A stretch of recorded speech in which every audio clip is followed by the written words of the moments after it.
Hello, egg-loving fans. Today we're going to learn how to do Redpath scrambled eggs supreme. So let's take a look at our ingredients. Well, of course we need a egg. I tend to use a little bit of butter. Sometimes I do, sometimes I don't. It's really just for flavor, just around the edges of the scrambled eggs while they're cooking. I tend to use these Analon pots, and they do tend to stick even though they're seasoned. So I use the non-stick cooking spray on that, just a little bit of it. I use olive oil, and our main flavoring ingredient is Mrs. Dash. A cup to scramble the eggs. I like to use these chiseled spatulas because when I cook it, you'll see I tend to grab the egg as it's cooking. Worst thing in the world is overcooked scrambled eggs. I have this little doodad I bought on Amazon that time, which really whips up the eggs pretty good. So, let's get started. So, first thing, of course, is to get that egg in the cup. And we'll do that. That's done. Wash the hands off, of course. And first I chop up the egg manually before I turn this little whipper on. And looks like the battery's out a little bit, so there it goes. Doesn't have a lot of power, so you got to grab the top of the egg, but the thing to really good scrambled eggs is getting that yolk and white part really mixed up good. And this thing will actually tend to foam the egg fluffy, which really adds flavor and texture to it. Worst thing, like I said, in the world is overcooked eggs, and then overcooked eggs that aren't properly scrambled. So now you can see it's starting to really foam up good, almost like a souffle. So it's like basically, I would say, double the volume of what it was. Okay, that's good. So I think we're good there. We'll get that in the dishwasher in a sec. Alright, so next thing we're going to do is, I'm going to put the phone down for a sec.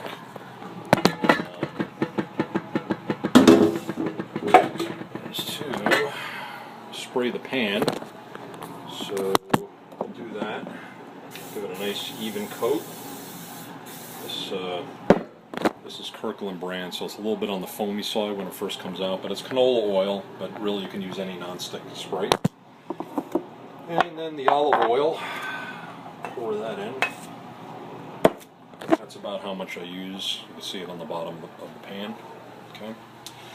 So I put all of this on cold, because if I do it hot, what's going to happen is the oil is going to start burning and then the eggs are going to stick. But this way, they will not. And now the key here is to catch it just at the right moment before it gets too hot. So the first thing you'll start seeing is all the foam from the gas and the non-stick spray dissipating. And you'll start to see this is electric oven, so a little bit different. You're going to get that pot a lot hotter and faster if it's on a gas stove. So that's one of the advantages and disadvantages of an electric oven and electric stove. The idea is we take our fork and our scrambled eggs, which are all foamy, and when we think the oil is hot enough, we're just going to take a little bit of this stuff and we're going to throw it down into the pot to see if it starts boiling a little bit. And that's starting to get hot, but not quite hot enough. I don't know if you can see that, but it's just starting to bubble. And there's still a little bit of white over here from the, that's actually water. Those non-stick cooking sprays, they do add water into the oil, I've noticed that. And I think that's really to, I don't know if it has any non-stick properties, but certainly it saves them raw materials, because water's cheap and oil isn't. Now I think we're getting to a point where this is probably getting close. Maybe. I think I'm going to give it another minute or two. So you see all the foam, the water has disappeared at this point. And I would say probably we're good to go here. So I'm going to pour the rest of this in. Alright, that's good. Then we're going to take our Mrs. Dash, and we're going to sprinkle a little bit of that on top. That has all kinds of dried vegetables, garlic, some salt. I take just a little bit of butter, not a lot, but again, it's just really for the taste. I'm going to put it around the edge, so that'll just add a little bit of flavor to it. Okay. And now you're seeing the edge of the, I already got a plate ready, of course. Now you're starting to see that the sides are, so I'm going to start moving this thing over, folding it over. Okay, and the whole key to this is not to overcook it.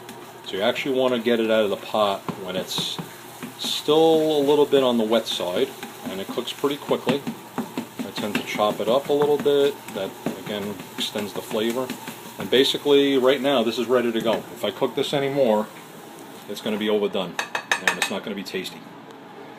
Okay, so there we go. That's it. Now what do? I forgot one other thing, and that is the granular sea salt. So what I do is just grind just a very light amount of that, not to make it salty, just to give it a little bit of taste. You grind that on, and of course I eat everything with pepper, but probably Clark is not going to appreciate the pepper.